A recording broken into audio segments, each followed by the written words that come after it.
अस्सलाम वालेकुम बच्चों। आज हम जंगल टेल स्टूडियो पर एक नई मजेदार कहानी सुनेंगे। हाथी की गुंडागर्दी नहीं चलेगी। जब हाथी बने ड्राइवर और जंगल के जानवर हों सवार तो क्या होगा, आइए देखते हैं जंगल टेल स्टूडियो की आज की हंसी मजाक से भरपूर कहानी। एक दिन हाथी ने ऐलान किया, मैं जंगल में बस चलाऊंगा। गिलहरी ने कहा, बस तुमसे तो साइकिल नहीं चलती। हाथी ने गड्डी स्टार्ट की, पों पों। सब जानवरों ने लाइन बनाई, ज़राफ़ा, चूहा, चीता, बंदर और उल्लू। ज़राफ़ा ने कहा, मुझे विंडो सीट चाहिए, मेरी गर्दन लंबी है। चूहा बोला, मुझे नीचे वाली सीट दो, छलांग ना लगाना पड़े।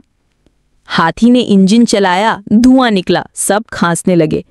चीता बोला, ओ भाई, ये जहाज है या बस? बस ढचकों से चली, बंदर हवा में उड़ गया।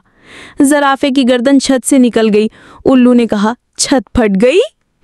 हाथी ने ब्रेक मारी, सब एक दूसरे पर गिर पड़े।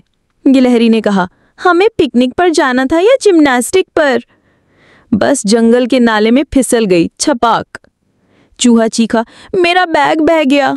ज़राफ़ा ने कहा, मेरी टोपी वापस दो। उल्लू बोला, ये पिकनिक है या सर्कस? बंदर ने केला फेंका, वो हाथी के सर पर जा लगा। हाथी ने कहा, अब बहुत हो गया। बस रुक गई, टायर पछवाड़े में उड़ गए। जानवरों ने फैसला किया, बस को दरख्त के नीचे खड़ा करें। चीता बोला, अब हम पैदल चलेंगे, कम से कम सांस तो बचेगा। हाथी शर्मिंदा हुआ, मुझे लगा मैं अच्छा ड्राइवर हूं। गिलहरी ने कहा, ड्राइवर बनना मजाक नहीं, सीखो पहले। सब ने हाथी को सिखाना शुरू किया, सिग्नल, ब्रेक, हॉर्न। चूहे ने पहियों को तेल दिया, बंदर ने वाइपर लगाया। ज़राफ़े ने छत ऊंची की, उल्लू ने नक्शा बनाया।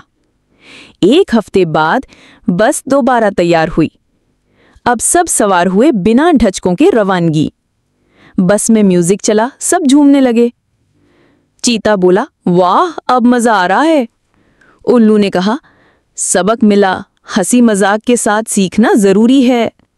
हाथी ने शुक्रिया अदा किया, सबने मिलकर सिखाया। अब बस रोज जंगल के बच्चों को स्कूल छोड़ती है। हाथी अब जंगल एक्सप्रेस का मशहूर ड्राइवर है। अगर कभी तुम भी ड्राइवर बनो तो पहले सीखो जरूर। हर काम करने के लिए सीखना जरूरी है और हंसी के साथ सीखना सबसे अच्छा तरीका है।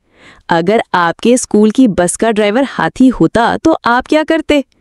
ऐसी मजीद हंसी से भरपूर कहानियों के लिए जंगल टेल स्टूडियो को सब्सक्राइब करें। तब तक के लिए बाय बाय, अल्लाह हाफिज।